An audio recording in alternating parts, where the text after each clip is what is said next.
Zombie games are still a thriving genre. We've got tons of new titles to talk about. Hi folks, it's Falcon, and today on gameranx, the top 10 new zombie games of 2019. Starting off at number 10, it's The Black Masses, which is an open-world fantasy co-op RPG, which is saying a lot in the zombie genre. So what's pretty cool about this game is the zombie hordes basically are built on the same technology as the developer's previous title, Ultimate Epic Battle Simulator. To that system, it adds a parkour system which allows you to use the environment to cleverly dispatch or avoid the Black Masses, the zombies of the game. Now I want to just go ahead and say, I've played the demo and I love it. This game is great.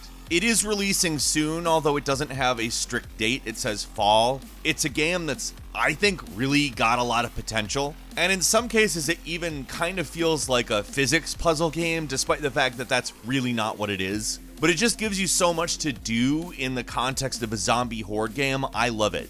Moving on to number 9, MediEvil is a remake of a 90s game that never really got the full shake I think it deserved, because this game is, in a lot of ways, like a predecessor to Dark Souls, and it's goofier, obviously. It's got a Tim Burton Nightmare Before Christmas stop-motion animation style aesthetic, but it's a serious game, and it's really nice to see this game look as good as it does in 2019. It loses none of its charm, but picks up so much, not only in its graphical fidelity, but also similarly to what happened with Spyro in its camera system. The Spyro the Dragon trilogy is just infinitely more playable, and everything about that trilogy's camera fixes applies to MediEvil. It was very much a game of its time, especially in regard to its camera. So what you get is sort of a proto-Dark Souls experience with much, much better camera. This game is great, and honestly, everybody should at least give it a shot. The quality of life fixes make it something that, in my opinion, stands up today easily,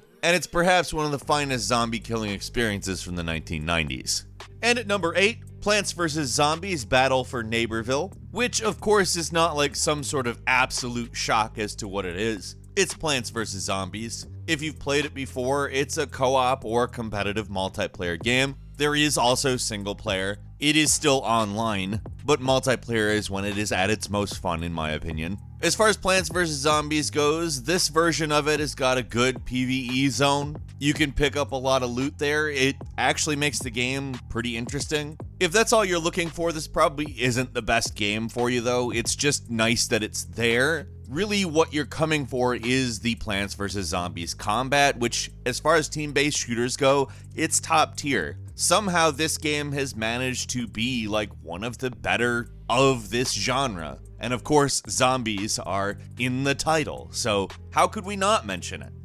And at number 7 is They Are Billions, a steampunk strategy game. Essentially, you build. It's not entirely a city builder or anything like that. There's a large element of strategy and, of course, defense. But it is a really fun, enjoyable version of what you might expect here. Essentially, the main appeal of this game is that there are a lot of zombies on the screen at any given time when you're in defense mode, and it really works well. The elements of tower defense that integrate into the elements of a strategy type game mesh together in a manner that I quite enjoy. If anything, I would say maybe avoid the campaign mode. It's not really that interesting. The bulk of the good stuff in this game is in survival mode and just continually moving on in that mode. This game asks the question, can humanity survive after the zombie apocalypse? And it's up to you to answer it. Moving on to number 6, Daymare 1998 is a game in which a small town gets turned into basically a zone of destruction as these sort of buff hyper zombie claw monster things. Lobster zombies? Let's call them lobster zombies. I mean, they aren't all like that, but it's basically a pretty old school survival horror type game. It's really based around the old school type inventory management, avoiding combat strategically, and there's a lot of exploration and puzzles. Of course, bosses as well. It will remind you of Resident Evil. It is a little bit more of a game that's trying to one-up Resident Evil in some ways, and I think that that's good because I think just making Resident Evil again doesn't work. but making something that harkens back in this way does. Daymare 1998 is a hell of a game at a $30 price point. Give it a shot. Moving on to number 5 is Dead Frontier 2, a free-to-play survival horror game that is developed by one guy. It was a game that got off to kind of a slow start, but as the year has gone on, things have gotten a lot better. In recent months, the developer has come in and added new features that people like, and in all honesty, just the look of the game, it's kind of shocking that one dude did it. It's of course oriented around resource management, and is very strict about how it handles its free-to-play elements, i.e., it doesn't make it possible to beat the game any quicker or provide any sort of an advantage, and so on. It's an open world game that, in all honesty, I think the most notable thing to talk about is that this game has been abandoned. People ended up hating the developer, and the developer actually came back, continued development, and has salvaged the reputation of the game. And I think for a single person to do that, it's more than admirable. Give it a shot. I just think that it deserves some support. It's free, play it, it's great. Coming in at number 4 is Hunt Showdown. This is a game that I think does a lot of interesting things. It's basically a competitive bounty hunting game, and while I wouldn't say it's exclusively a zombie game, there's certainly an element of that there. It is not a lot like what it started out as. It started out as like a spiritual successor to Darksiders, and what it is a competitive hunt the monster, get the bounty game, in which you are supposed to beat other players in a contest to hunt the most bounties. It really works well. This is one of those games that, like, it feels so different and yet so familiar. Like, at some points you'll think Red Dead Redemption, at others you'll think PUBG. It's just such a broad experience and yet an entirely unique one. You see a lot of people having trouble describing this game, and the reason why is I would call it basically a totally original game. Even if you're not looking for a zombie game, I would say the hunt bears mentioning in most, hey, I'm looking for a new game lists. This is just such a different experience, and it will give you a nice little adrenaline rush quite often because there's almost a racing element to it at times. Give Hunt Showdown a shot, you won't regret it.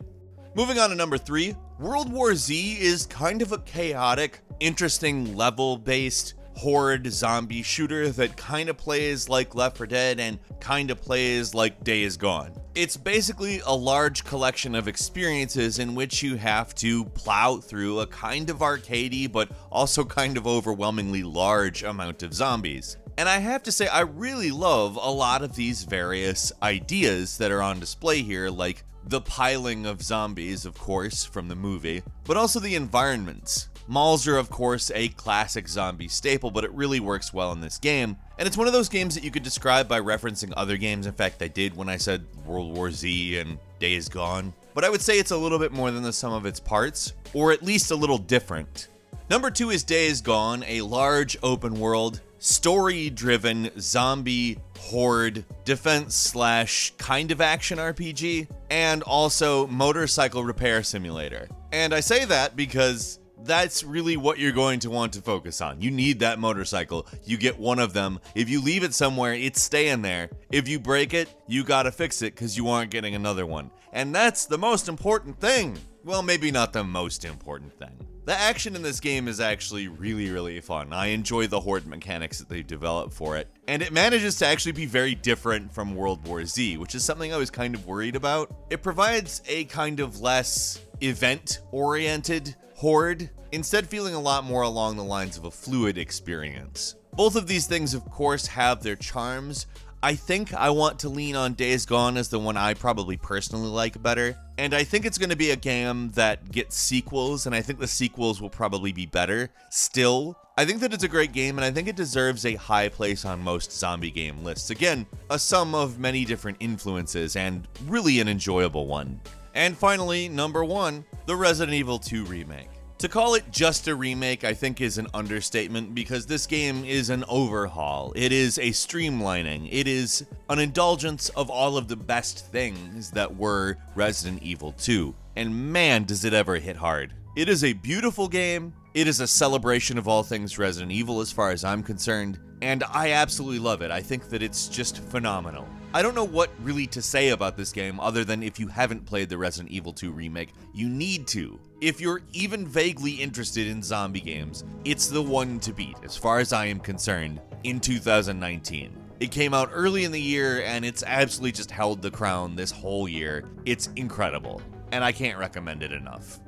Couple of quick bonuses for you. The Black Ops 4 Zombies Aether Story's conclusion, Tag der Toten, is a fitting wrap-up to that storyline. Of course, Call of Duty Zombies is always fun. Moving on is, of course, the modern polygon graphics of The Walking Zombie 2. We're talking about a game that's basically just exactly what you expect of it. It's not a particularly advanced game, however, it is a lot of fun. It's got a few downsides in the way it handles microtransactions, but it's a free-to-play, fun, charming game that I think you should give a shot. And finally, Red Dead Redemption 2 Undead Nightmare. Possibly. Big, hard emphasis on possibly. But zombies have been cropping up on the Red Dead Redemption online map. People are taking it as a teaser for an event. I'm gonna go ahead and say that's probably the case, and we all look forward to it with great interest. What zombie games are you going to be playing soon? Which ones have you already played? Leave us a comment, let us know what you think. And if you like this video, please click like. If you're not subscribed, now's a great time to do so. We upload brand new videos every day of the week, and the best way to see them first is, of course, a subscription. So click subscribe, and don't forget to click the notification bell. As always, thank you very much for watching this video. I'm Falcon. You can follow me on Twitter at Falcon the Hero, and we'll see you next time right here on gameranx.